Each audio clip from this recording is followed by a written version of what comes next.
suddenly realized the characteristics of alignment I want is really a kind of a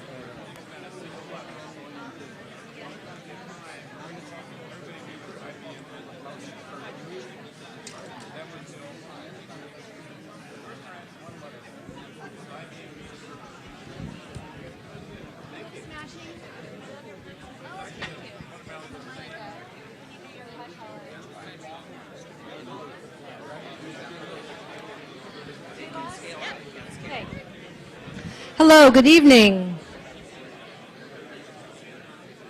We're going to get started here. Welcome to our Churchill Club members and guests.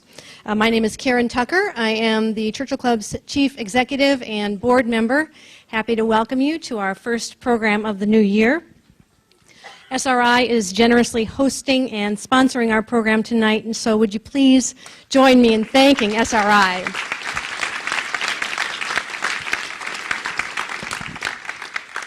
Our program is called What's Next with the Internet? Vint Cerf looks ahead, and we are honored to have with us the legendary Vint Cerf, Internet pioneer, now VP and Chief Internet Evangelist at Google, together with Jessica Vascellaro, who is a tech reporter for the Wall Street Journal. I'd also like to give a special nod to Carl Hewitt, who was instrumental in bringing Vint to us tonight. Quickly about... If it all goes wrong, it's Carl's fault. If it all goes wrong, it's Carl's fault. So quickly about our next set of programs. Next Tuesday morning, January 12, we present Carlos Ghosn. Carlos Ghosn is the CEO of two of the world's largest automakers, Nissan and Renault. And he is very much throwing his company's future and his own professional reputation around electric vehicles. Should be a fascinating conversation with Ray Lane, who is formerly the president of Oracle and now, of course, venture capitalist at Kleiner Perkins. Then 2 days later, it's Journalism After Print, also a breakfast program, and that features speakers from Google, Outsell, TechDirt, and also a very well-known and respected freelance journalist, and that conversation is with Sam Whitmore. Should also be an interesting program. And then finally, on Wednesday, February 17, we present Netflix CEO Reed Hastings in conversation with the former CEO of the Walt Disney Company, Michael Eisner, of course, that is, and they're going to be talking about the future of personal entertainment.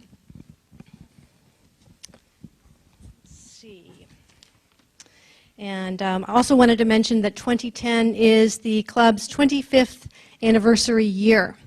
And as part of the festivities, we're asking our members and friends to think about some of the recollections that you have, aha moments or wonderful things that you heard on the Churchill Club stage over the years, and to take the time to write those down and send them to us.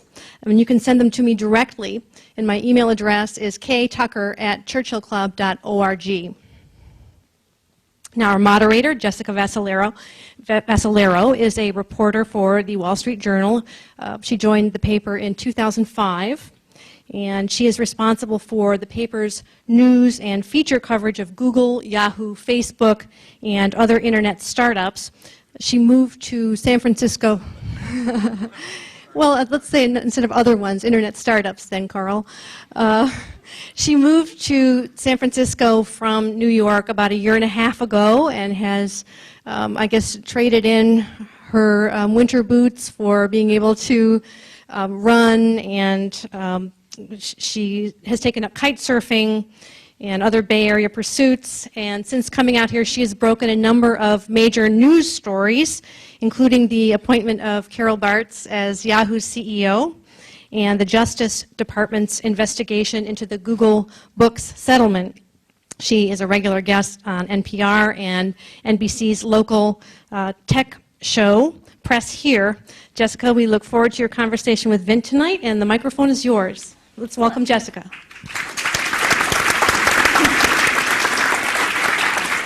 Well, very excited to be here. Vint really doesn't need an introduction, but for those of you who don't know, Vint figured out how to get computers to talk to each other, and the rest is history with the internet. But you know, in the past years, even, I think it's become so obvious to us that the internet isn't about communication anymore. It's a software platform, and it's the basis of what gets all of us excited. And from the beginning, when, you know, decades ago, when Vint was working on this technology to now, people continue to look to him for inspiration about what lies ahead. And when I was telling someone I was speaking here, and he was saying he was sorry he couldn't make it because Vint was clearly the most quoted person in digital agency sell decks.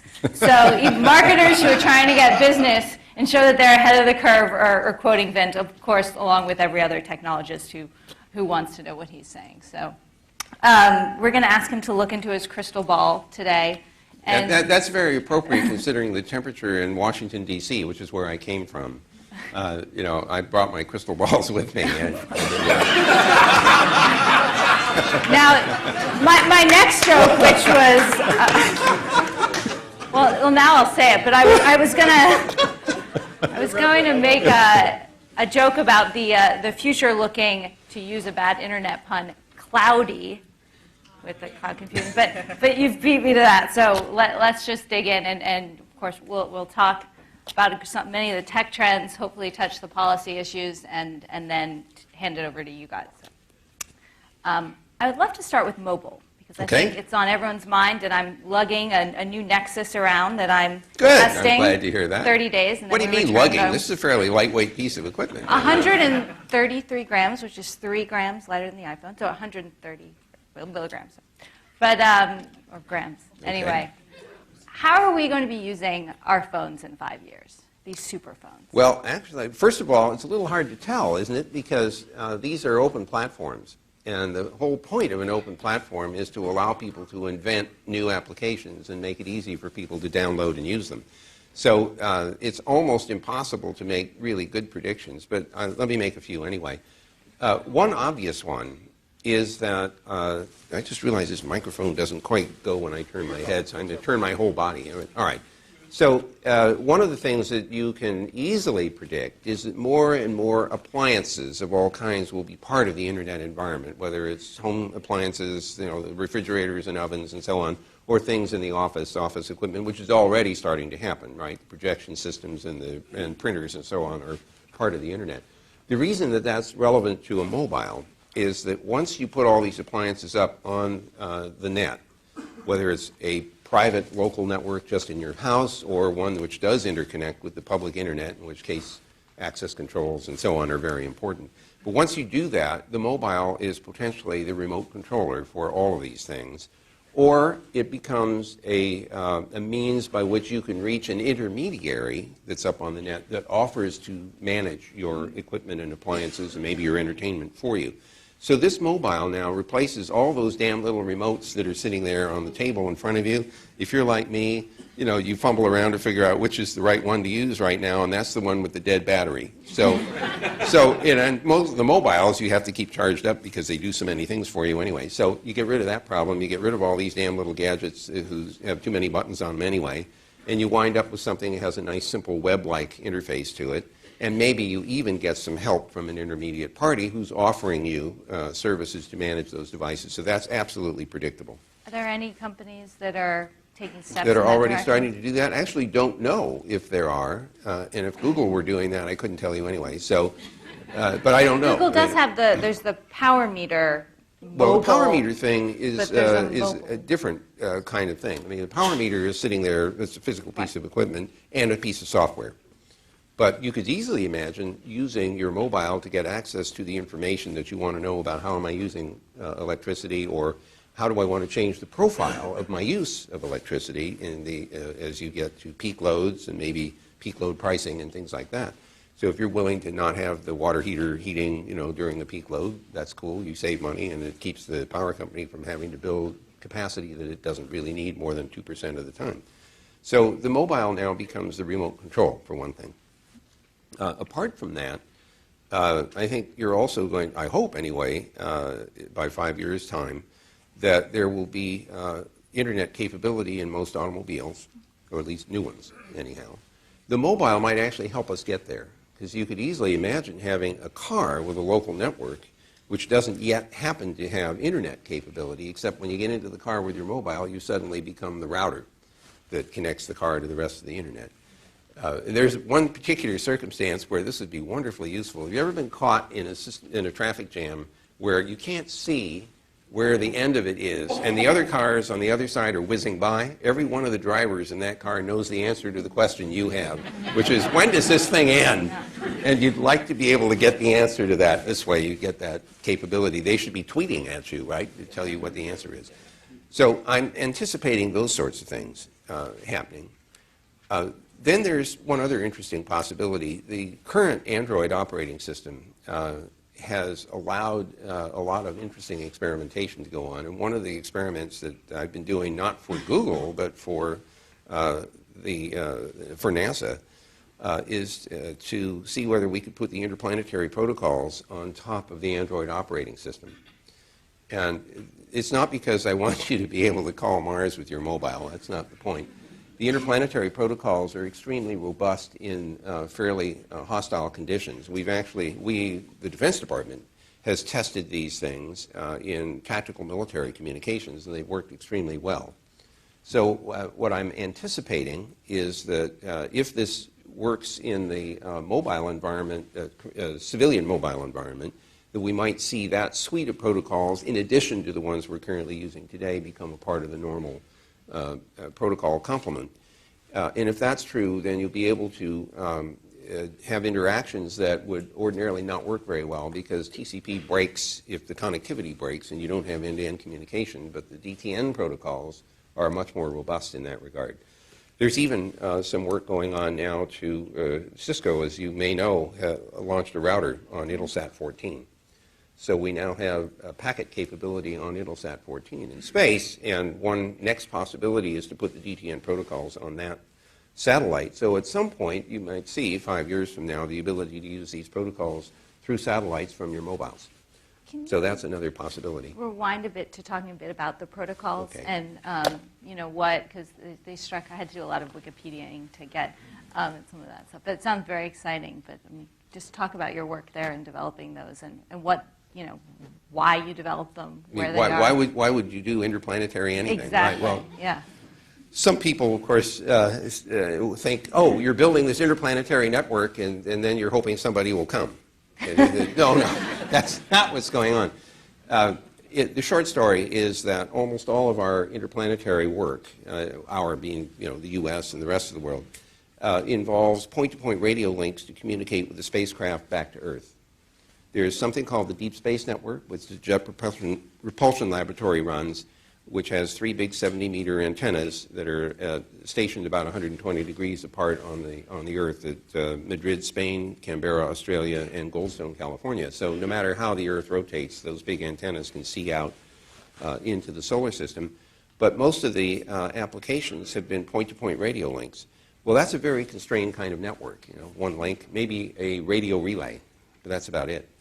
If we had richer communication protocols, store and forward packet switch protocols for these systems, we could build much more complex missions that involve multiple spacecraft, maybe multiple orbiters, maybe multiple sensor systems on the surface, like the 2 rovers that are running around on Mars.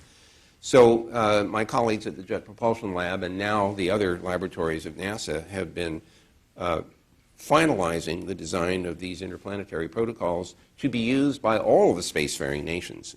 And our motivation is very simple. It's an open source, open system. Anyone who wants to use it is free to. And if they start using these protocols as standards, then anyone's spacecraft will be able to communicate with anyone else's spacecraft. When you complete the primary mission, these spacecraft often survive well beyond that. And so they can be repurposed as part of a communication system. And so what I'm anticipating, assuming this all works right, is that as we launch new missions to different planets in the solar system, the previous missions will become, mission assets will become part of an interplanetary backbone. So I am guessing that over the course of the next several decades, we will actually grow, accrete over time, an interplanetary system. That'll be wonderful and useful for both manned and robotic exploration. So, it sounds like science fiction, but it's engineering. Does it make YouTube faster here?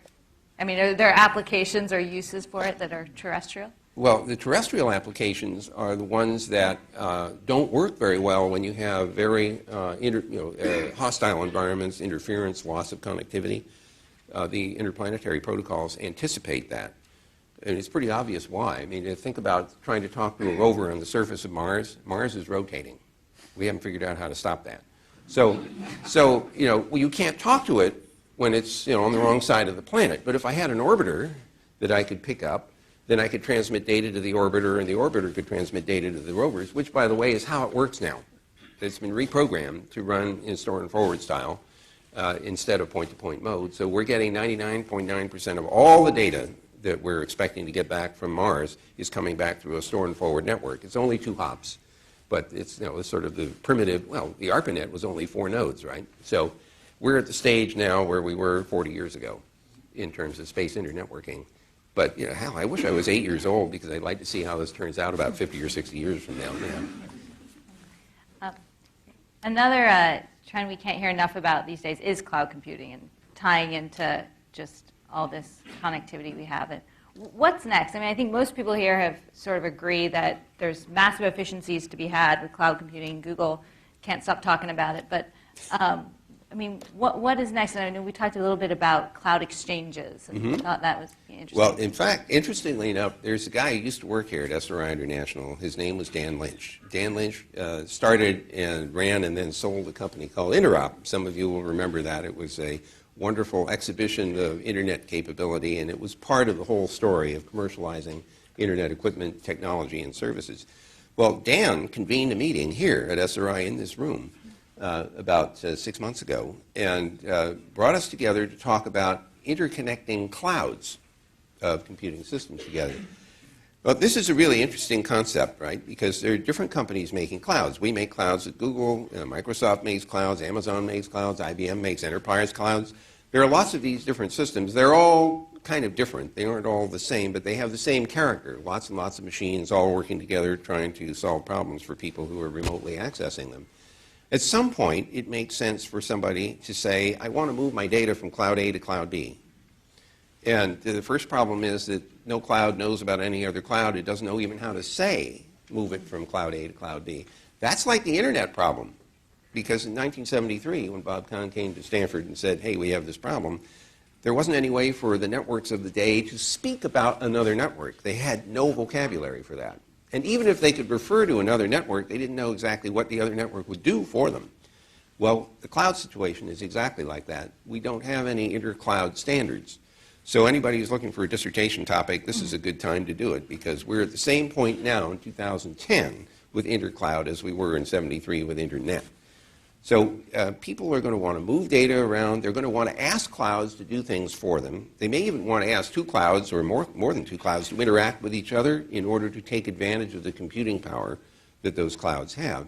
So there's a whole raft of research work still to be done and protocols to be designed and standards to be adopted that will allow people to manage assets in multiple clouds and for clouds to interact with each other. Google is very, I think, much resonant with this notion. One of the things we commit to is data liberation. That is to say, if you have data in the Google cloud, you should be able to get it out and move it wherever else you want to go. We have the ability to let you pull the data out, but we don't necessarily have the ability for you to say to us, send it over there. So this comes back now to mobiles for just a second. One of the nice things about clouds is that it has variable capacity. And it's fairly natural to apply more computational capability if it's necessary for a while. And then once you complete the task, you can reallocate those resources to others. This is, my friends in the cloud world don't like it when I say this, but this is kind of like time sharing on steroids, right? Because time sharing was the same idea. You dynamically allocate the assets of the time shared machine, and when somebody doesn't need it, somebody else gets those assets. And it's, of course, an interesting problem to do that efficiently and effectively. Clouds are like that.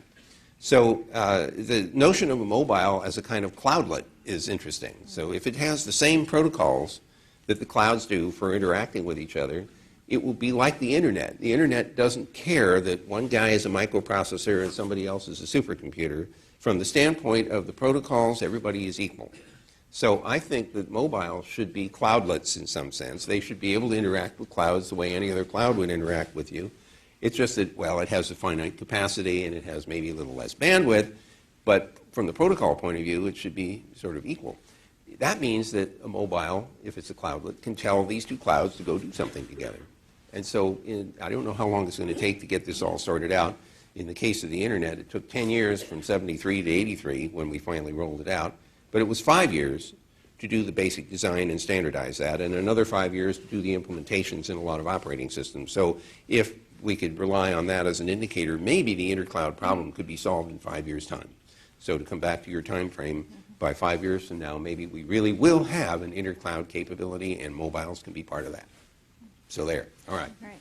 Well, at least, I mean, when it comes to cloud services for developers, I think Amazon's really run away with a lot of the attention and buzz so far. And why is Google just sitting there with that little app engine when Amazon has what do you mean, all little the, app engine? you know, I mean, but okay, well, talk about app engine. I mean, what the strategy is, because at least for like the startups out here, they're all on Amazon and they don't pay attention to Google. So first of all, you should consider for a moment what we do with the cloud right now.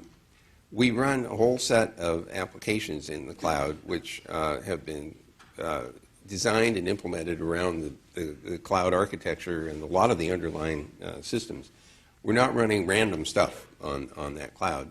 And everybody is concerned about how secure can this system be, what if you run random code.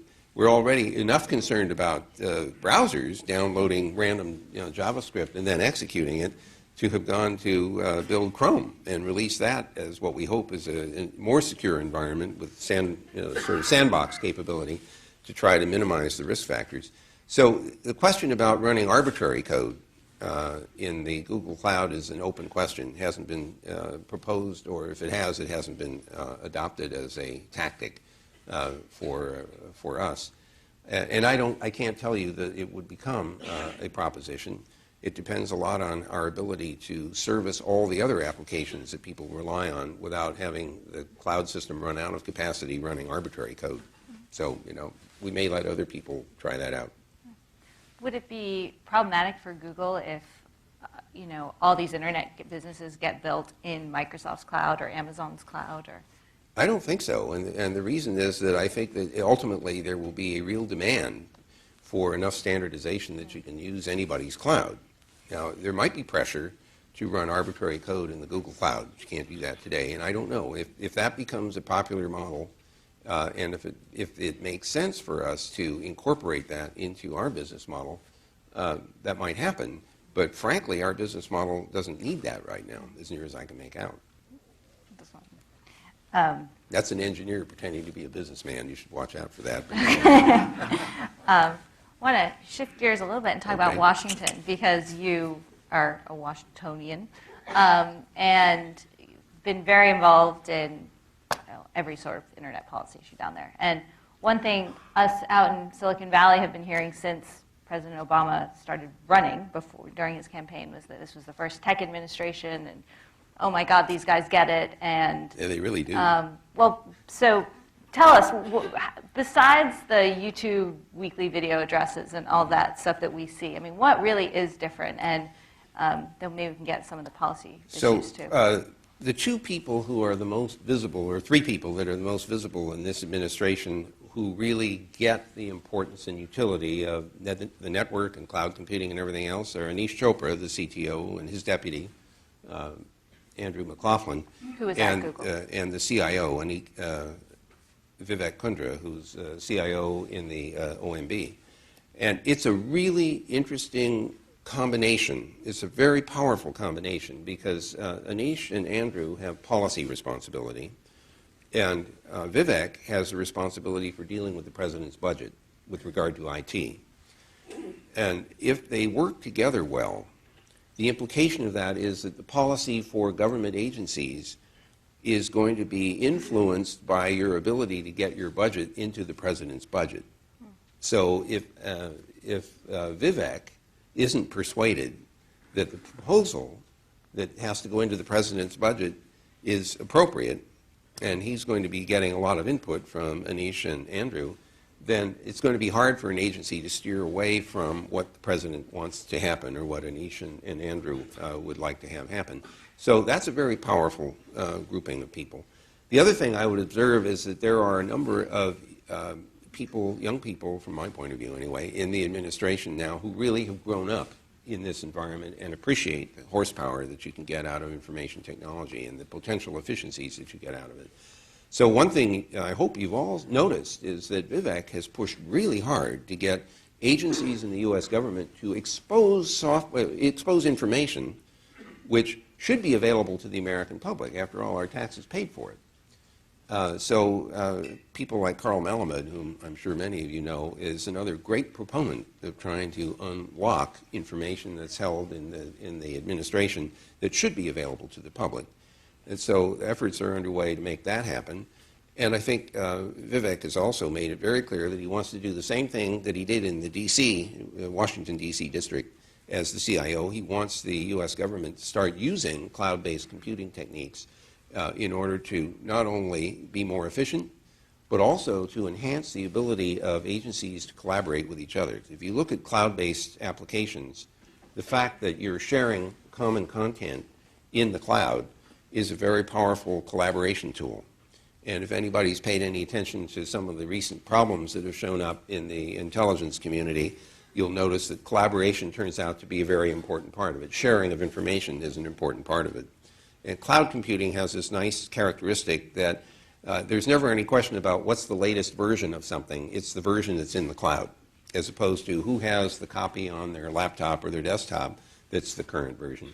So there's a lot of mechanism in the cloud world that will facilitate collaborative sharing of information.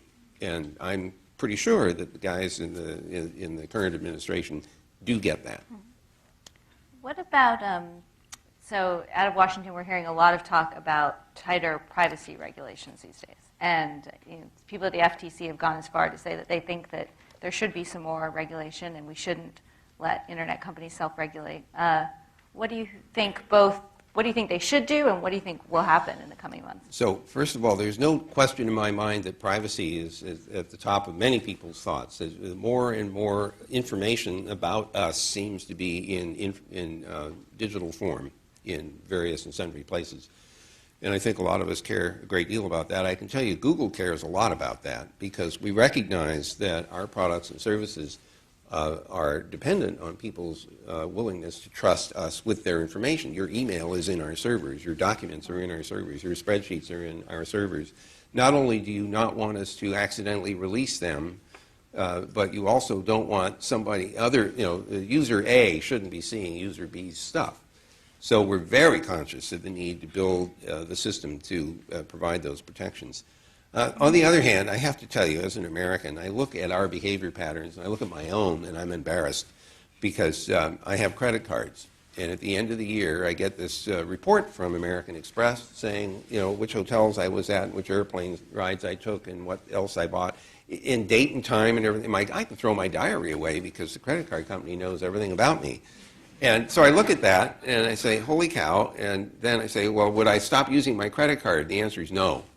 And why is that? Because it's so convenient. I don't have to worry about changing money and everything else. They handle all those transactions all around the world. And so for some reason, I just put up with it because it's so convenient. So Americans, anyway, have traded convenience, privacy and convenience have been traded off. Now, to be fair about this, mistakes and accidents, not necessarily deliberate things, but mistakes and accidents. I left my computer, in the car, or I dropped my memory stick, and it just happened to have 760,000 Social Security numbers in it with other information. We mess up. And that's not because somebody is evil is out there doing something. It's just because we do dumb things. And so one question is, can we help build technologies that will make it less likely that when we do something dumb, we will also spill information? There's an opportunity for some serious development and research work to improve our ability to secure things.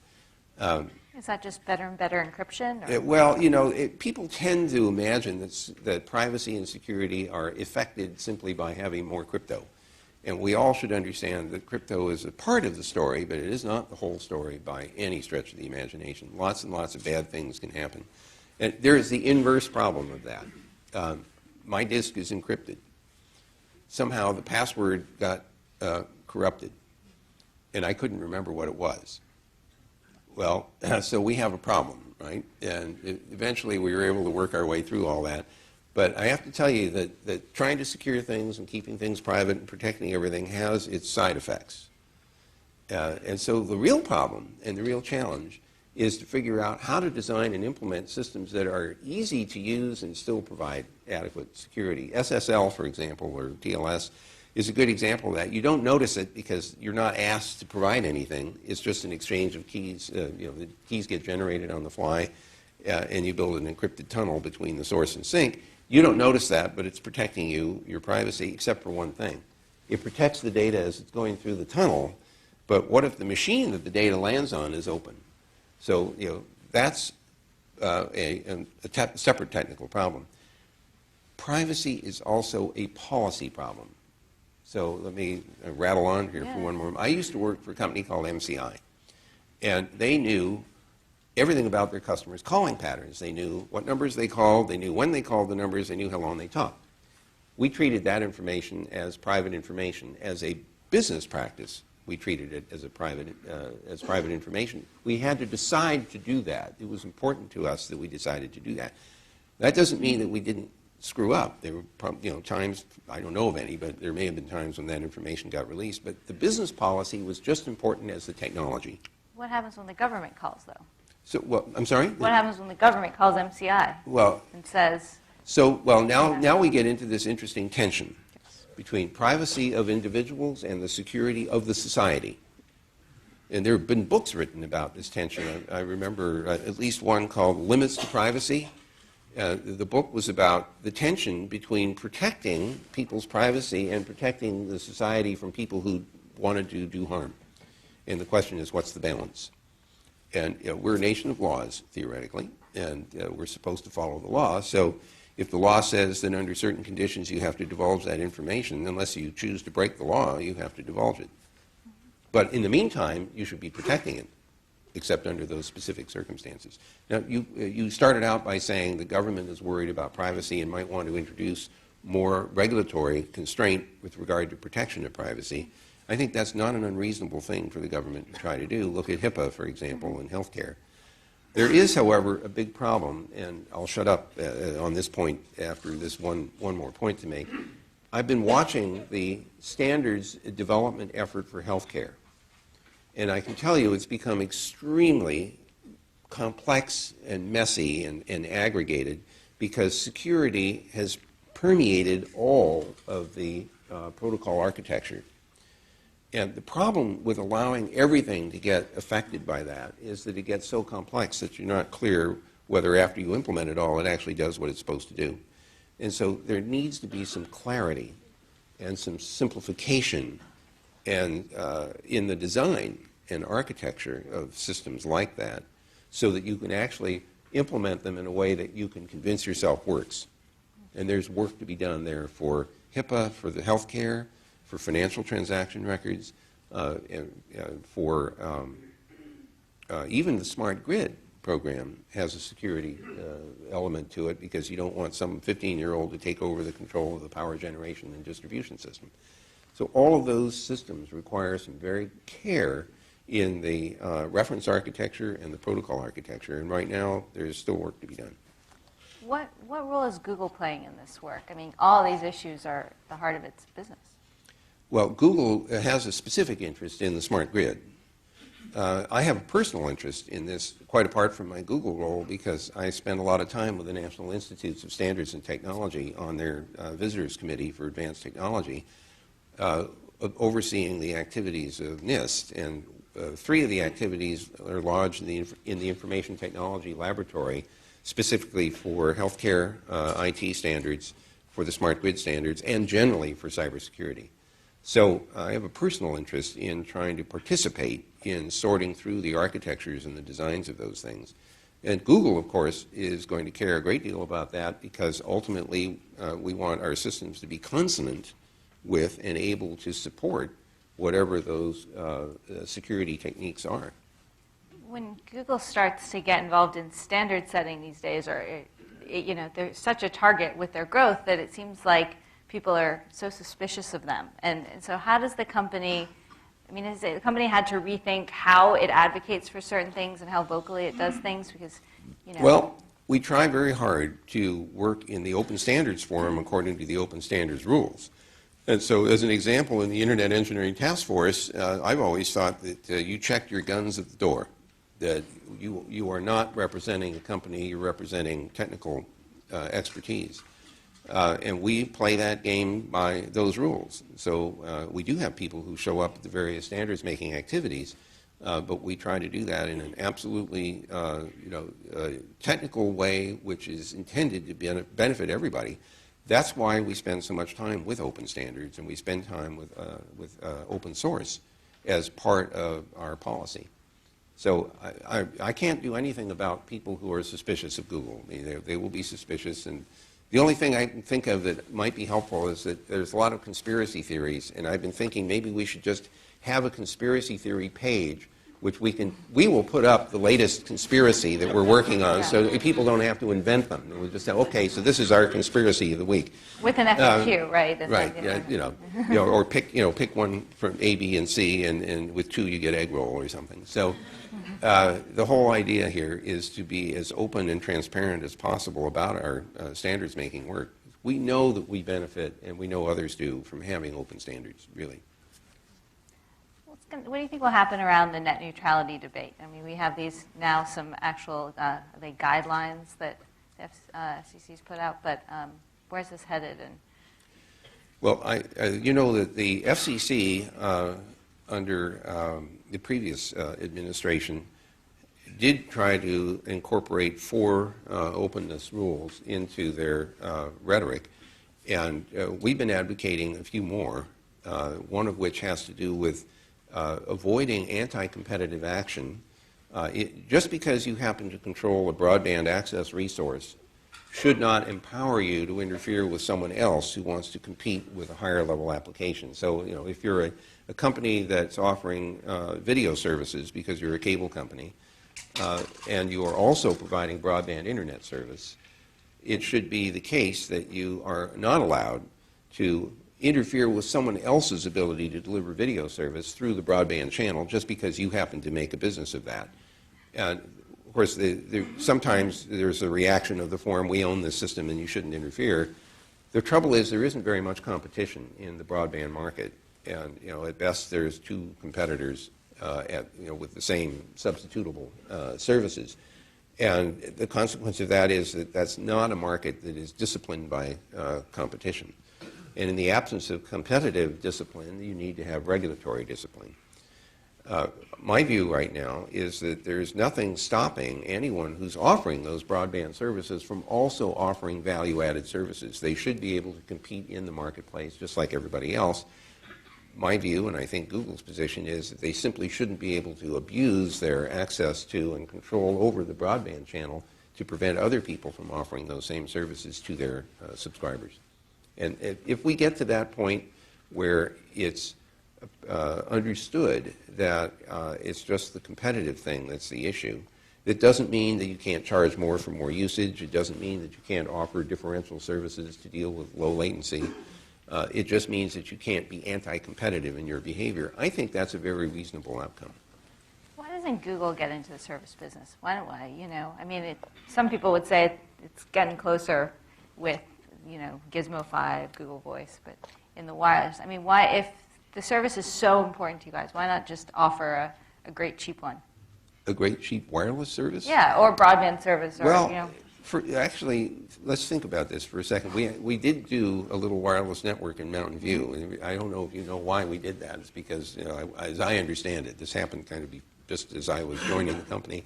I understood that we were asked by the mayor of San Francisco to try to offer a free Wi-Fi service to the city. And so some engineers got together and said, we don't quite know how to do that, so let's build one and figure out how much it costs. So we built one in Mountain View. Then we went off and we worked with Earthlink to to figure out how we would do that for the city of San Francisco. And if I remember right, we were awarded the right to do that. Then I discovered what that meant was that we got to go and bid this to 29 different jurisdictions around the San Francisco Bay Area.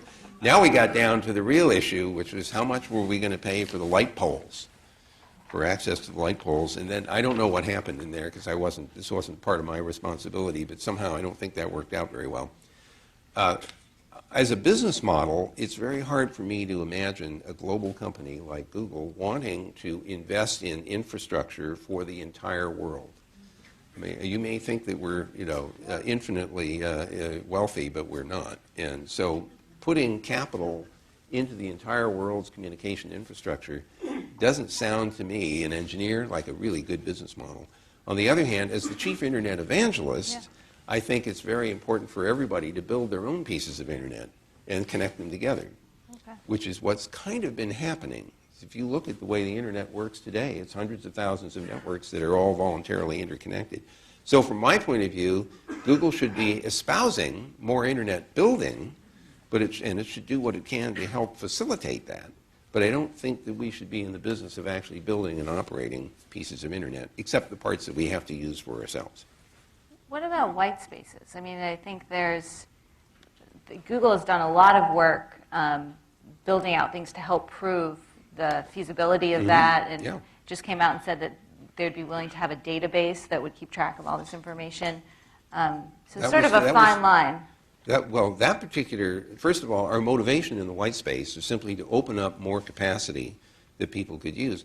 Personally, and I think Google corporately, has seen the value of the Wi-Fi world with the unlicensed spectrum, with all the creative new ideas that people have come up with for using radios in that unlicensed band, as long as you stay within the FCC, Part 15 limitations. So I think our view is that the same sort of thing could be quite beneficial in the white spaces regime. And the complaint, of course, is that maybe you'll be radiating in a place where somebody was relying on that particular frequency. So one way to deal with that is sensors. Another way to deal with it is to have a database that says don't do that in this particular area. And the third one is to maybe combine both. So in order to facilitate the possibility of an open, unlicensed white spaces environment, we offered to manage the database. Maybe somebody else will do that. There's a consortium of people that we're trying to figure out how to do that. It doesn't matter to me whether Google does it or somebody else. Somebody needs to do it in order to facilitate the open possibility of an unlicensed white space environment. And I think if we get there, there's going to be lots of opportunities for new products, new businesses, new jobs even. Where are the other, Google seems to be always trying to grab spectrum somewhere, or not personally, but what are some of the other opportunities? What's after white spaces? I mean, what's next on the chart? Yeah, because we're going to run out, right, if we don't find more. Or?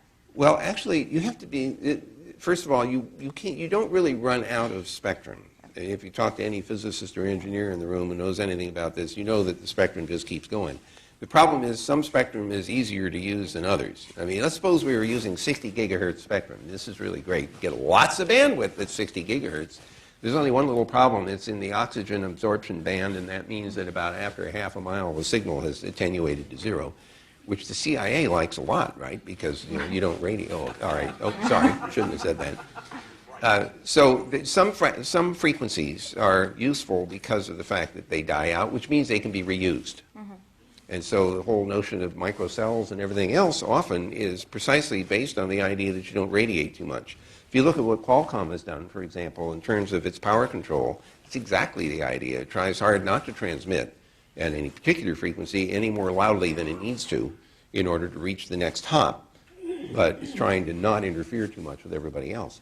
So I see frequency reuse as one potential way of getting more utility out of broadband channels.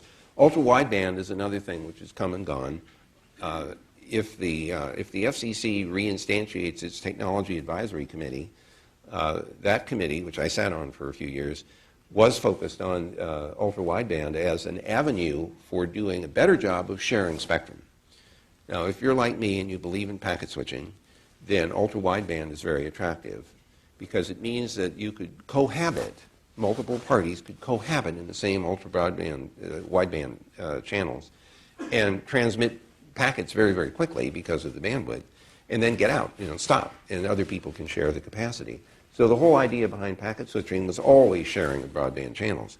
So if we could get to the point where we could credibly build transceivers that are operating at ultra-wideband, we may actually be able to get more people using the same spectrum, because today we tend to narrowly allocate it, and that was to avoid interference. But that's based on technology which is really old. We're at the point now where we have technologies that would allow much more flexible use of broadband channels in packet modes. And so I hope we will see more than just a toe in that water from the FCC, permission to experiment with serious broadband sharing. And if we do that, I think we'll get much better use of the spectrum and more opportunities to try it out. And who's presumably the other people? Well, in the white spaces world, you've got the TV broadcasters who don't want sharing of, or who are trying to keep the line very delineated. If I were a TV broadcaster right now, I'd be paranoid or either that or schizophrenic. The schizophrenia comes from the recognition that IP TV can turn out to be so much more flexible than the dedicated transmission of television channel by channel by channel. In fact, you already see the public response. YouTube is an example of that. People like the on-demand nature of YouTube. Packet switched systems can support on-demand a lot more easily than having dedicated channels. On top of which, I think there's this theorem that says there's a finite amount of quality in the universe, and what's happened in the television world is that it keeps dividing, the quality gets divided up into a smaller and smaller number, a larger number of channels with smaller quality per channel. And what I'd love to see happen, frankly, is that we forget the channelized idea and let people pay attention to the content that they want to see, find a way to get that to them when they want it, let them download it and play it back, and make a much more efficient use of that capacity. So, is Google working on that? I'm sorry? Is Google working on that technology? Or well, Google is certainly very, laptop? look at how hard we work already with YouTube, which is delivering video as a packet stream. And the television companies are starting to recognize that that may be the direction that the video business goes in. But they're holding, they're just demanding higher fees. Fox, what they did with Time Warner Cable or whatever, they don't seem ready for this version of the universe. So the interesting question will be, as broadband access becomes available, assuming it doesn't get distorted by non-neutral behaviors, then the general public will be sending messages to the television suppliers saying, this is how we want to get our video entertainment. I'd like to suggest a vocabulary change here. The word television, in my view, is a business model around the medium of video. It's broadcast, it's scheduled, it's programming, and all that stuff. And video is just a medium. And the way people use video today, or trying to use video today, is very different from the scheduled, programmed, and everything else. It's time shifting. It's downloading off the net and playing it back on your television set. It's getting DVDs and playing those. In fact, Reed Hastings is an amazing guy, right? He's turned the U.S. Postal Service into a broadband transmission system. It has a little delay, but other than that, it's amazing. I called him up a couple of years ago and I asked him, how many of these DVDs are you putting into the Postal Service every day? And he said, 2 million a day. So I said, okay, let's see, 7.4 gigabytes, 2 million, mobile, 24 hours, 3,600 seconds. It was a pretty respectable bandwidth. It just took 3 days, for it to get there. Well, now you can, Netflix on demand is... Yeah. Is there, it's a very clever business model. Especially the idea that it's a fixed price for some number of things outstanding in the pipeline. It's really, hats off. But so even Reed's paranoid now because of, the DVD. It's become pretty obsolete. Well, you can see that people who supply the DVDs are starting to shift into supplying online as an alternative or an augmentation of that. So I think that it's really inescapable that the media, which had been segregated from each other on separate networks, is inescapably going to find itself combining on the packet mode system. There's a side effect of that. And the side effect is that the media, the distinctions between the media blur. And so telephony and video conferencing and interactive games and programs that do things dynamically all become part of one very interesting, complex mix. So the multimedia, which in the past was mixing of very well-defined media, becomes a much more elaborate and interesting proposition as they all begin to get delivered through this packet mode environment. So I'm actually excited about this mixing and blurring. The internet lets you do that, and I can hardly wait to see what people end up doing with it. And how are people going to make money in the mixing and blurring world? Ads? Well, from Google's point of view, the current business model is still advertising. And it's an incredibly powerful business model, partly because it's so targeted compared to pieces of paper which don't change. And they're the same for everybody who looks at it. Everybody who sees an ad from Google sees a different one, depending on what it was they were looking for. And that's a very appealing thing for the advertiser, and it should be appealing for the users to the extent that the ads are relevant. And of course, that's why we care so much about trying to make sure that the ad that you see from us actually is relevant to what we think you're interested in. Do you think advertising will be enough to support all the type of content that people are going to want? And this is putting my journalist hat on, but you have to indulge Well, me. it's a very interesting question because for some period of time, that's exactly how the television model worked. It was an advertising-based model. The proliferation of channels led to the not necessarily pay-per-view, but for the subscription to buckets. But now subscription is an interesting notion because it is not based on what you're seeing. It's based on the anticipation that you will have things that you want to see in that bundle. And I have to admit to you, as a person who doesn't watch too much television, that when I look at the options, the bundles are becoming less and less attractive. And so now the interesting question is whether advertising and the original broadcast model is enough. I actually think that the end result will be a mixture of these things because pay-per-view is something that people are willing to do. They pay for the DVDs, they buy them, or they rent them, or they get them from Netflix, or they can download and play them back on the net. But people have been shown to pay for entertainment that they want. Really? So, but I also think that the advertising model works just fine for at least some classes of the entertainment stuff.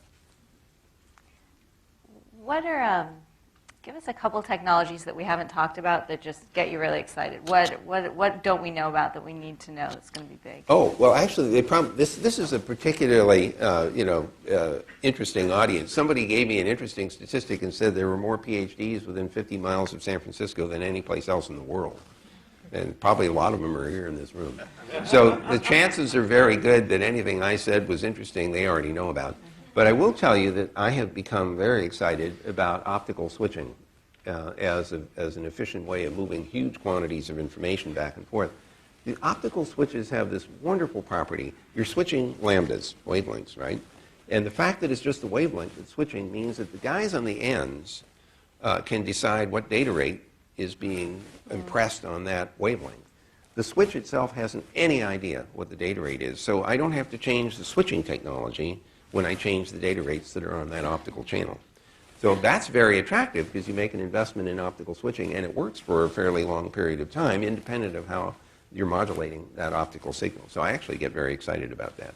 And where's that technology in terms of development? It's at the point now where it is increasingly implementable. I mean, things like MPLS and label switching and things of that kind together with lambda switching are reaching the point where it's technically and economically attractive. So my guess is that when we look at the really high-speed networks of the future, a lot of them will have cores that are optically switched.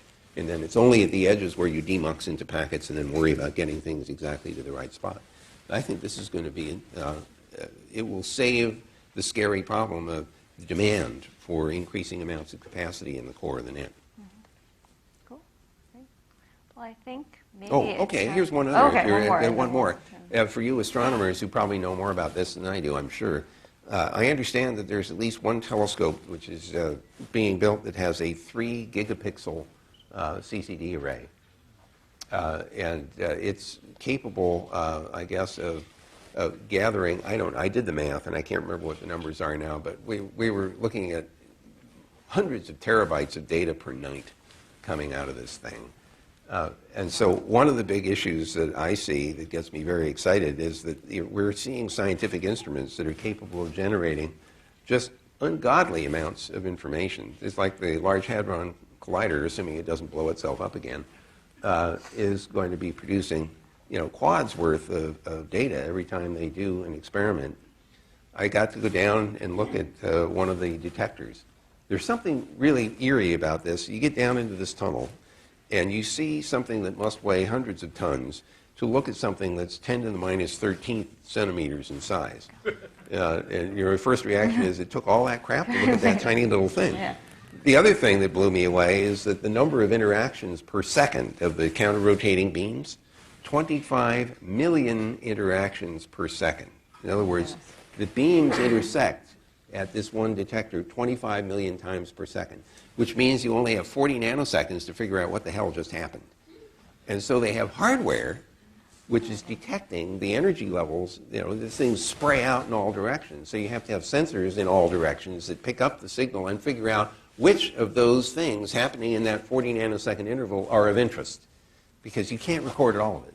So you record just as much of it as looks like it's interesting, and then it kind of propagates its way out into the other detector systems until finally some software can take over and store away what looks like it was important. Wow. But when I look at what those guys do, it is just mind-boggling. So, and I can hardly wait to hear what comes out, because if this Higgs boson finally shows up, at least we might have some idea where the hell does mass come from. It's so fundamental. Things have mass. Why? We don't know. In fact, I don't know if the rest of you have the same feeling I do. 100 years ago, we all thought, well, it wasn't us, but it was our predecessors, that, well, I don't know, all thought we understood the nature of the universe, because the Newtonian universe was very well defined. We had equations that worked. We could make predictions. And everybody thought that all we were going to do is get the constants measured with higher and higher accuracy. And that was all we needed to do, right? And then in 1905, Einstein comes along and blows up the whole thing. And then a few years later, the quantum guys come along and blow up Einstein. And then a few years later, the string guys blow up the quantum guys. And now here we are. There's dark energy and dark matter. We don't know what it is, but it constitutes 95% of the universe. So in 2010, we know less about the universe, percentage-wise, than we did 100 years ago. So, here we are. We know about 5% of the universe. This is why I keep on learning less and less about more and more until I know practically nothing about anything. This is astonishing. So it's the nature of science, I guess, that if you think you know a lot, just wait till tomorrow. Yeah. Hopefully someone will come along and illuminate it, so we think we know 90% until we know nothing right, again. And we guessed wrong. Yeah. Okay, great. So questions? Well, thank you. Well, I was going to turn it over to everyone else.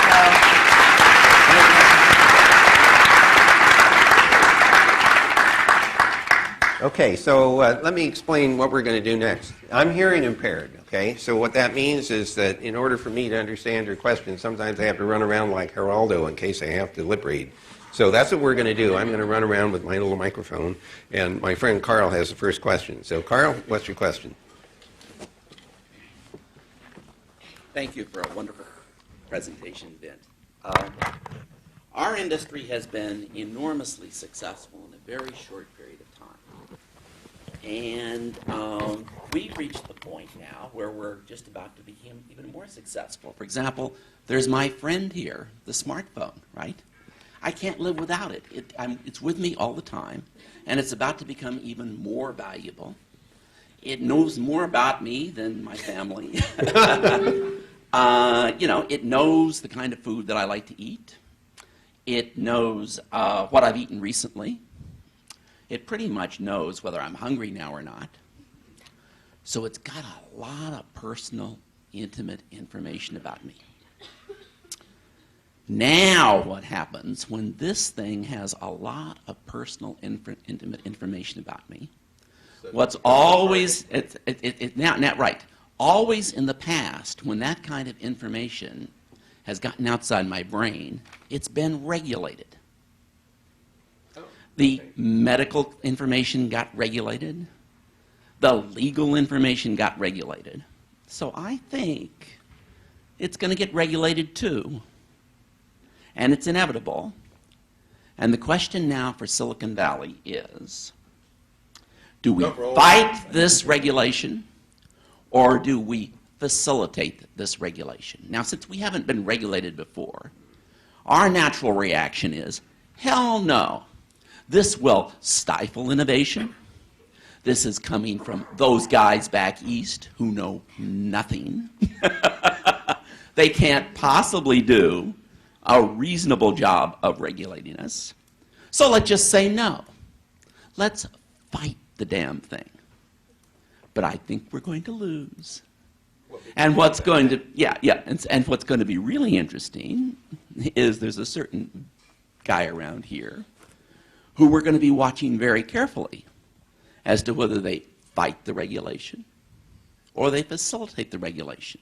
What's the question, Carl? And the question is Google going to fight the regulation or facilitate the regulation? Okay. So, first of all, you're asking a policy question, and although I have some policy responsibilities, that particular question may be above my pay grade. On the other hand, I tell you what I would prefer. I actually believe that the facilitation is the right notion because we do want to protect, each of us cares about that information. We care about its use appropriately, and we don't want it to just get out unnecessarily.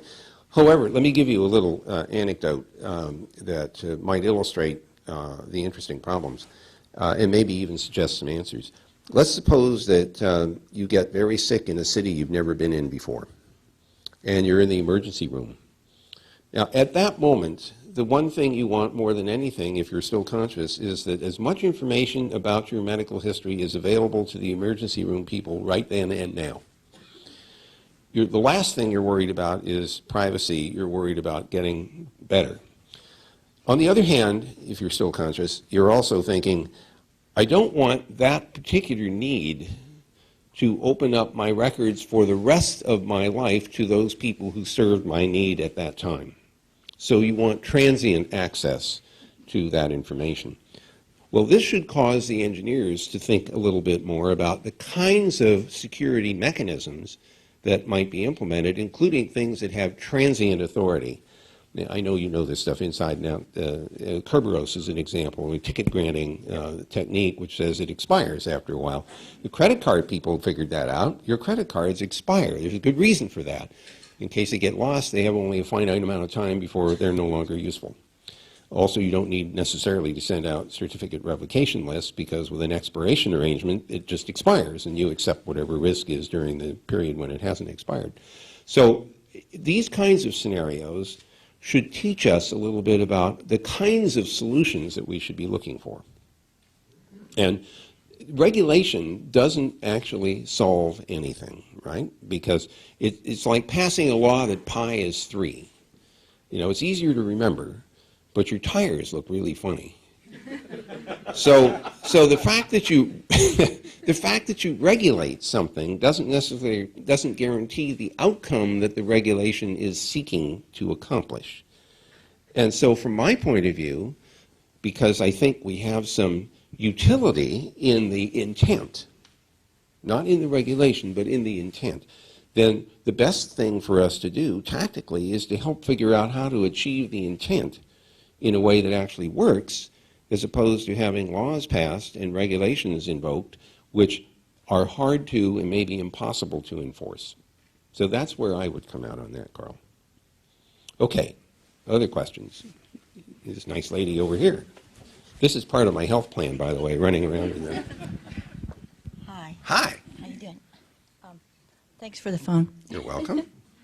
I didn't give that to her today, by the way, so don't come after me at the end of this meeting. No, his boss did. Or there's Pam. But I was wondering three quick questions. Okay. One, I know Dan. I've known him for 30 years, and I could ask him right now, but I want to get your input. You said Okay. you put together. Was he contemplating an internet cloud op or an internet cloud? No, I don't. Well, I don't know. You know, with Dan, you can never tell. That's true. But Anyways, I think Dan simply recognized that this problem of interconnecting clouds was so much like the problem of interconnecting networks, and he spent a significant piece of his career promoting the solutions to that problem. He wanted to see and be a part of figuring out if there was a solution to the intercloud problem. And so that's as far as I've gotten in this thing. We're just exploring what the technologies and architectures might be to solve the problem. I don't think we've gotten anywhere to the point where we even know what the answer is, let alone deciding to have an exhibition about it. I did just two quick questions. Yeah, go ahead. The other one is broadband. Anything? Do you have any insight on policies or infrastructure on how we can increase broadband? I think we're like number 37 in the world in terms of speed. There's and arguments capacity. about what the right number is. I don't Okay. care what the number is. Whatever. All I care about is getting more broadband Exactly. out there. Right. So, well, there is this National Broadband Initiative, as you know, and NTIA and the FCC are involved in that. The amount of money that's allocated in the ERA funding is pretty limited. It's $7.2 billion, which I know for you and me, that would be a pretty significant retirement arrangement. On the other hand, it isn't a whole lot of money in order to get fiber everywhere. The Australians, for example, bit the bullet. They decided to break up Telstra into two parts, the last mile part plus the other part, the switching part, and then put $40 billion into getting fiber everywhere in Australia. So they've taken a major leap forward. They are way ahead of everybody else in that regard. Now, of course, we'll see how it all turns out, but the initiative is pretty astounding.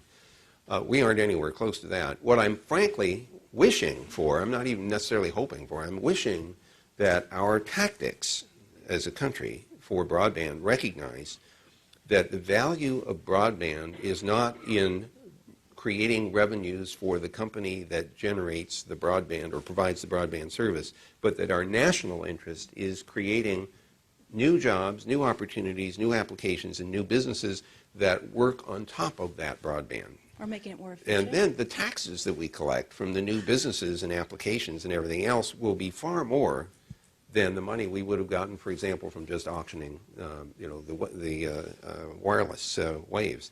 So I would hope to see some of this expenditure designed around building up new businesses. Remember what happened when the Rural Electrification Act was passed in 1934?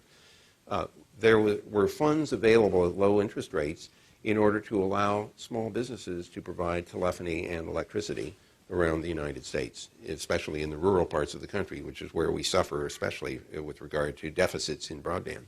I would love to see tactics like that, allowing small businesses to build out, or even municipalities to build out broadband facilities and then own and operate them. There is an argument that gets made sometimes that says a municipality shouldn't be allowed to build a broadband facility because it's the government, even if it's local government, competing with the private sector. That's the usual mantra.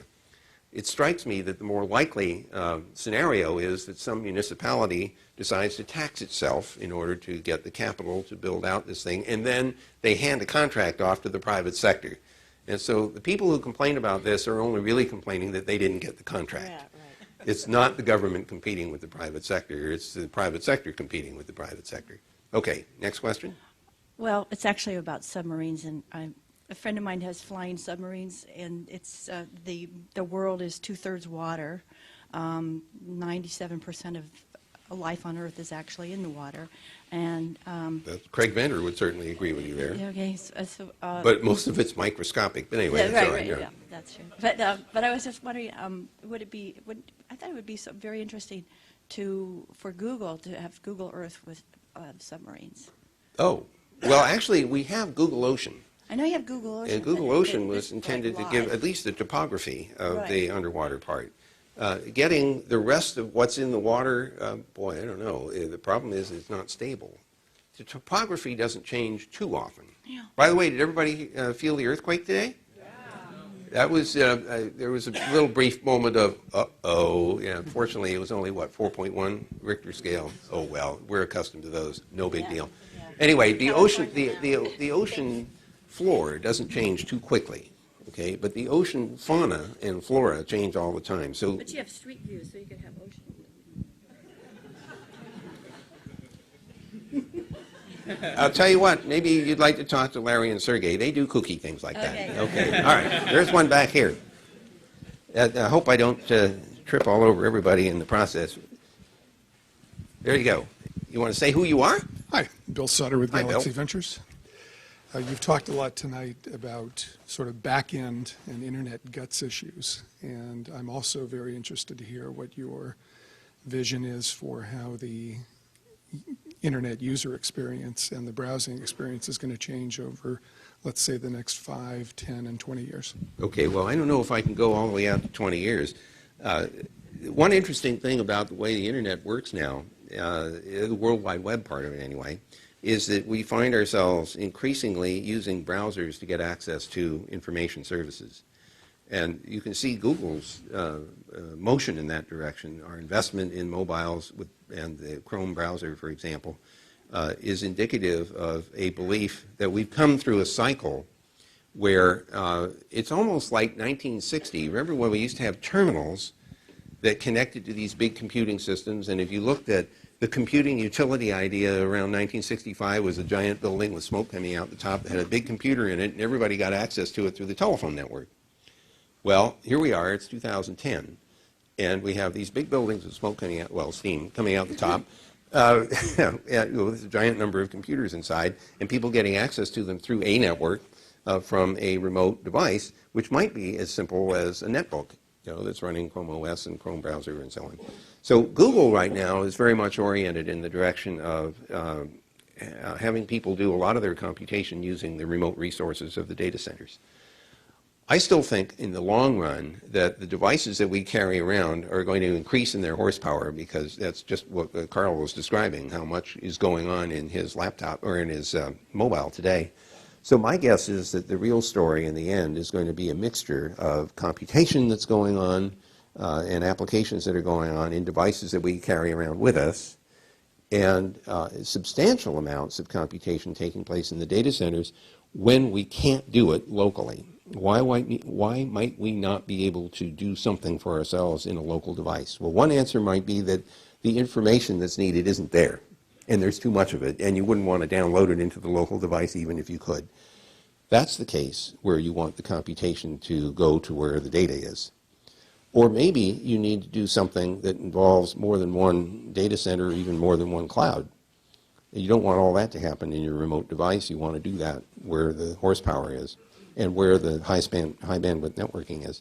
So I am pretty convinced that we are going to make very heavy use, better use than we have in the past, of computing resources that are dynamically allocated. And that's what the browser is doing for us. It's the 2741, for those of you who remember IBM gear, of the 21st century is the browser. Now, what happens after that, I don't know. Ask a 13-year-old, because they're the ones that will figure it out.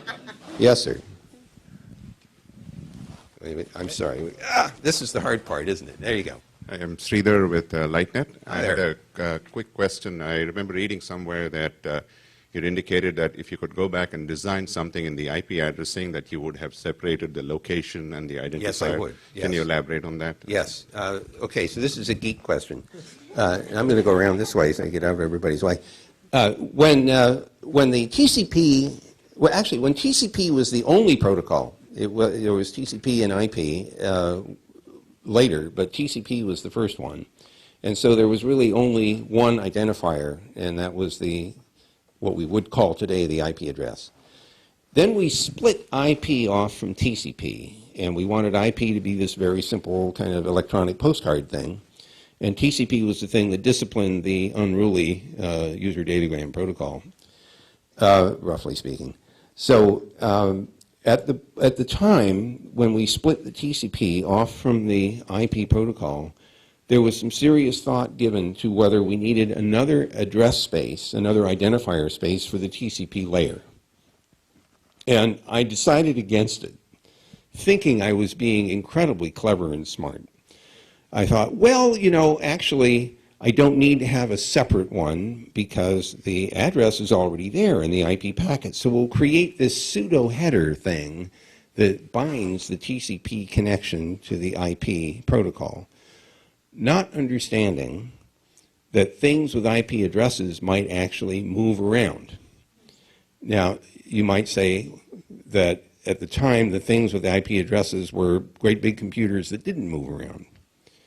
Moreover, right here, at SRI International, we'd already licked the mobility problem. It was called the packet radio network. And we did have things moving around in the network, and it worked just fine with an IP address that was fixed, because the IP address was bound to a packet radio address, and the packet radio address was changing as you moved around, but it was rebound and rebound to the IP address, which is just the same way that roaming works today in the GSM system. Your telephone number tells you nothing about where you are. The telephone number gets bound to a routing identifier. So I thought that we had solved the mobility problem with packet radio. So I ignored this problem. And then, as time goes on and we discover that there are all these damn little devices that move around with us that have IP addresses that need to change because they keep connecting to different places in the internet. Uh-oh, bad design. So if I had to do it all over again, I would have split those things. Now, at the time, it looked crazy to do it because the header size was huge. Now it doesn't look so silly to do that, and there are protocols like HIP that could achieve that. There are a couple of others as well. Frankly, it's implementable today. We should try that out. We should really do that. Current mobile IP sucks, right? IPv4, mobile IPv4 is terrible, and IPv6 is only slightly better, but HIP or something like that would be a lot more sensible. So, you can't get everything right. I screwed up on the 32-bit address thing, too. There's one way over there. Well, I'll get you next. This lady got her hand up. Hi. If intercloud standards are 5, maybe 10 years away from being developed, and the government wants to get into openness, transparency, and data sharing, what do you think they should be doing so that they don't develop too quickly and go down the wrong path? Oh, this is a very interesting question. I had this conversation with Secretary Locke at the Department of Commerce, who quite understandably, on, let's say, the smart grid, was saying, there's $40 billion waiting to be spent of ARA funds related to the smart grid program, and we all recognize that we have to have standards for all these devices that will be part of the smart grid in order to make them interoperable. So there's this tension between getting the architecture right and the protocols and spending $40 billion to make sure that there are new jobs and things like that. So, the response was, you have to have this done in 60 days. And I remember saying to Secretary Locke, Mr. Secretary, I am worried. I understand the motivation to get this done quickly, that you don't want it to take 2 years. On the other hand, what if we get it wrong and we spend $40 billion on something we have to live with for the next 20 or 30 years? That makes me nervous. So the solution to that problem is twofold. The first solution is to be careful what it is that we standardize. And in order to successfully be careful and try not to screw up like I did with the mobility thing, is to have a pretty good reference architecture that tells us what all the pieces are that will be part of this smart grid environment and how they're going to interact with each other. Maybe we can not standardize on some things and standardize now on other things that are going to be relatively stable. Now, I know this is a very generic kind of answer, but it is possible, I think it is possible, to get this, if not exactly right, at least to get it to be the least damaging consequence while we still actually get some of the benefits of standardizing and implementing smart grid. The same argument can be made for security practices, and the argument can be made for the healthcare stuff. But you have to get the reference model right. You have to understand what are the creatures in the zoo, and how are they going to interact with each other, what information do they exchange, what things can they ask each other to do. So there's tension there. You're correct to be aware of that. The people who are responsible for trying to get this to come out are aware of the problem. So they're not being ignorant of it. So unlike, Carl, your characterization of some of the people back east, which would include me since I live there, I think is overdrawn. There are people, especially in this administration, who really do appreciate the subtlety of trying to get this, if not right, at least more right than not. Okay, way over there. Here we go. Heads up. Thank you. Yes, sir. We'll get you too. Thank you. Thanks. Mike Pickett from Informatica. Love the talk. I'd be curious as we get, as these smartphones get more and more access to more and more information. I'd be curious on your thoughts of we're having access to information and people could seem smart, but they're not really smart. And it's showing up in things like people driving into the mountains with a GPS device and getting stuck. And what do we as a society do to prevent that? Because it's really, that's not helping in terms of creating smarter people. Okay, so I'll come back. It's just it's easier to do this so I'm not showing my back to everybody. First of all, you know what that reminds me of, Mike? It reminds me of the guy that complained about the invention of writing, because he said people would no longer remember anything because they could just write it down, and so it was a really bad thing, and writing was a terrible idea. It reminds me of people complaining about calculators. People won't be able to do arithmetic anymore because they'll go and use a calculator, and so the society will disintegrate. Now, not to stop making fun of the point, though, it is actually very important for people to recognize that these systems are not always right. In fact, it's also important to recognize that not everything you get off the internet is right. This is called critical thinking, right? You're supposed to think a little bit about the information that you get as opposed to following it, right over the cliff. I do worry that people have a tendency to simply believe what they're getting, even if they know better, because they want to rely on it. It's easier. It's convenient. I guess all I can say is that we need to highlight the mistakes that happen so that people recognize that there's some risk and you should pay attention to what you're doing, as opposed to I turned right because it told me to turn right into this building. Now, the fact that you asked the question suggests that something bad must have happened to you. Did you?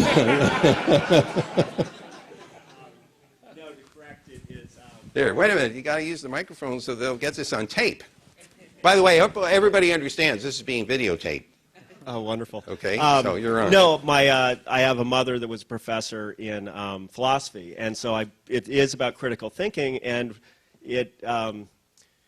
I oftentimes experience people that, just as you had said, they believe what they read without going through a critical thinking process, and I don't believe as a society that helps us. I think it puts us into a more precarious situation, and what I am honestly concerned about is what are we doing in the U.S. about education to educate people on critical thinking and knowledge. I mean, just worldly knowledge, not just facts and figures. Well, in fact, I do agree that if we're going to teach our kids anything, the thing we should teach them is critical thinking.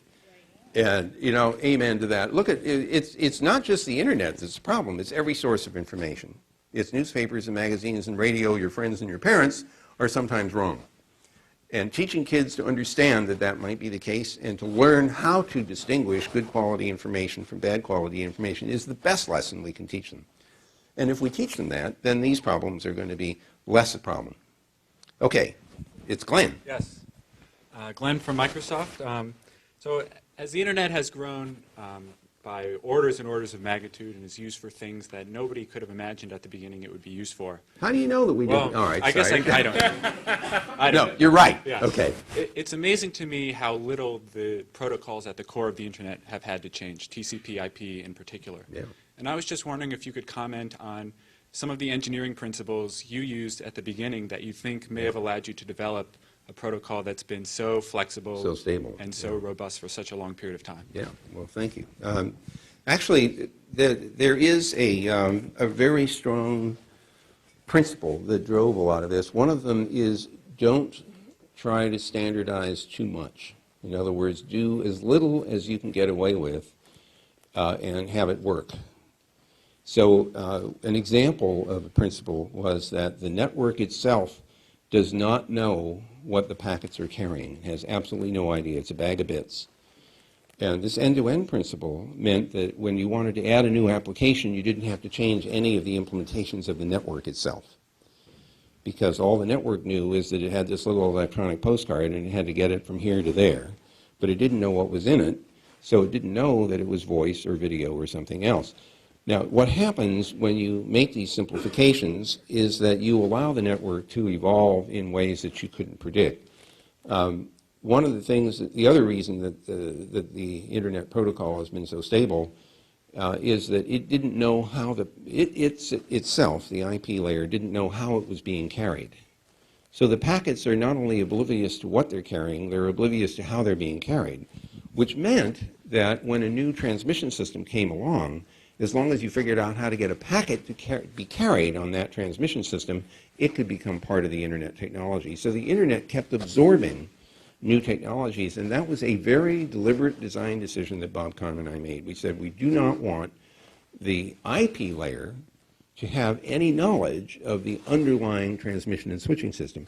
You could make an argument that that makes the IP layer less flexible, or not less flexible, but less aware, maybe less efficient. I mean, if it really knew that this was a broadcast channel, or it really knew that this was a radio channel, maybe you would do something different. Or if it really knew it was being carried over an Ethernet channel, maybe you should move the checksum over to someplace else.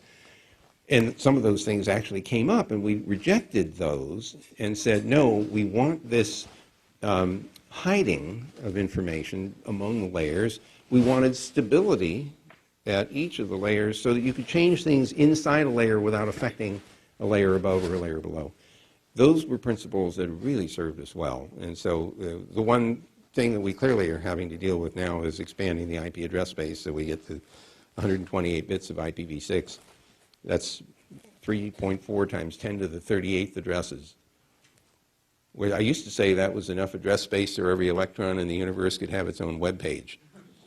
And then somebody at MIT, or no, it was Caltech, sent me a note, "Dear Dr. Cerf, you jerk, there's 10 to the 88th electrons in the universe, and you're off by 50 orders of magnitude." So I don't say that anymore. Okay, I saw a hand just wiggle over here. I have a lot of them. Let me get this gentleman and that lady over there. Yes, sir. Which way should we go? My name is Bill Fenwick. Hi, Bill. How are you? We've met before. Yes, we have. A long time ago in a galaxy far, far away. Not sure of that. It was sometime within the last year at Stanford. But my query to you is, I have developed a very strong interest over the last 10 years in the belief that the government is now the major bottleneck in assisting the speed of transactions that will result in economic growth, prosperity, wealth creation, etc. During this period of time, when there has been a lot of discussion with regard to e-government, it seems to me that the roadblock has been the data dictionary for markup languages. And my question to you is, anybody focusing on avoiding that problem so that we can, in fact, get e-government from all the way from the sewer district to the president's office without having to have every layer decide on its or agree with a data dictionary? Right.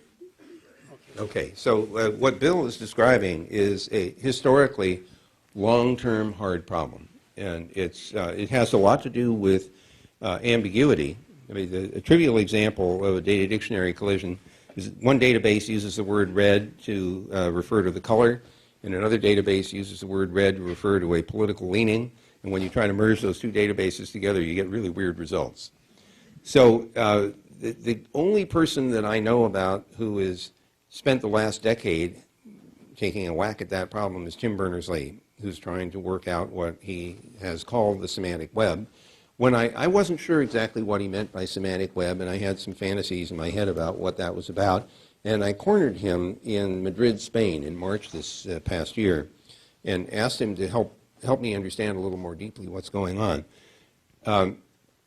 He now uses the term data linking in lieu of or in addition to semantic web. And what he's basically saying is he wants to have enough descriptive information for data that when you do merges and joins, you can understand what that data means. Now that's a very kind of blasé, bland way of saying what's going on, and there's a semantic question about exactly what it is that how do I describe the data and what does it mean? But I think what Tim is trying to accomplish is building an extensible descriptor of data. And if it's extensible, and if you have data which is different from all the other data, you have to find another way of describing it so its distinguishing characteristics are apparent. and the things don't merge inappropriately. The problem is that I don't know how far the implementations have gotten in all this. So the best source of answer for that might be the World Wide Web Consortium or Tim Berners-Lee himself. But I hope he succeeds, because if he doesn't, all the problems that you just described will be with us for a long time to come. This is kind of like trying to figure out what the Dewey Decimal System should be for information. And you will recall several other efforts along these lines that have not necessarily borne fruit. Doug Lenat, for example, with the Psych Project is another example. And the fact that it hasn't worked out means it's hard. And maybe the answer to this question is kind of like the answer to the previous one. Don't try to solve everything. Maybe there are a set of domains in which this is solvable. Why don't we solve that part first, and then try to get some useful results out of that before we try to solve the entire problem and boil the ocean in the process. So sorry I don't have a more succinct response, but that's as far as I'm able to go. And we're running out of time. Okay, last question. Where is it? It's over there. Okay.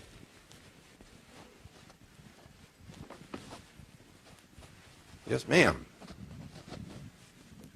Hi, I'm Kathleen Mason Hi, with Kathleen. CA, formerly Computer Associates.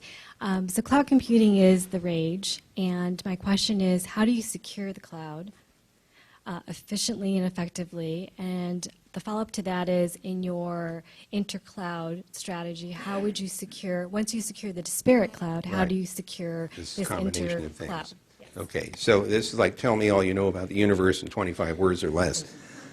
Well, first of all, let me just tell you what the ingredients are, because we don't have time to go into it. Strong authentication is going to be a critical element in the securing of clouds. And the reason that that's important is you have to know what you've got, and you have to be able to validate what you have. So tools for strong authentication are going to be part of the story. Another example of the story, let's suppose that I have information in a cloud. Let's suppose that there's meta information about access control to that. The strong authentication helps me figure out who has access and what actions they're permitted to perform. The metadata helps me figure out under what conditions various parties can have access to the data. Now let's suppose that you want to move your access control data from cloud A to cloud B.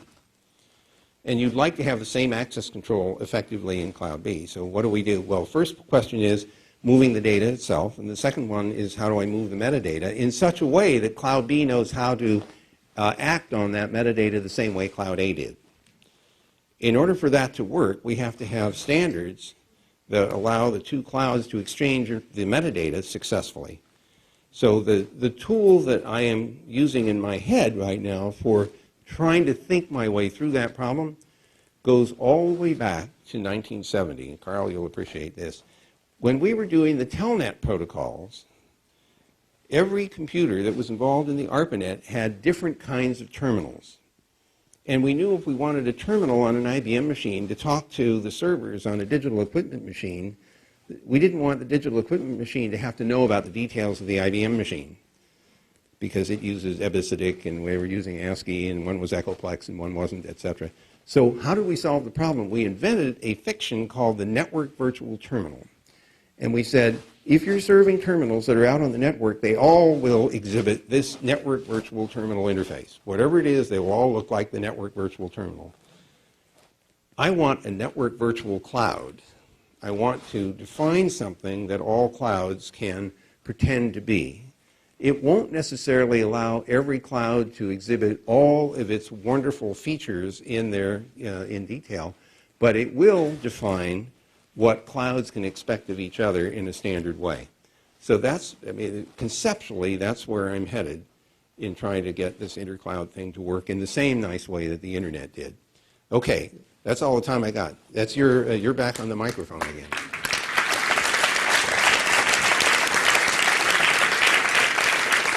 Thank you. Jessica and Vint. Jessica, I just want to thank you for your wonderful line of questioning and for all that you put into this. And Vint, for your humor, integrity, your generosity in sharing your perspectives and reminding us so valuably how lessons from the past can inform and inspire us today. Thank you so much. You're welcome. I'm happy to do it. Thank you very much.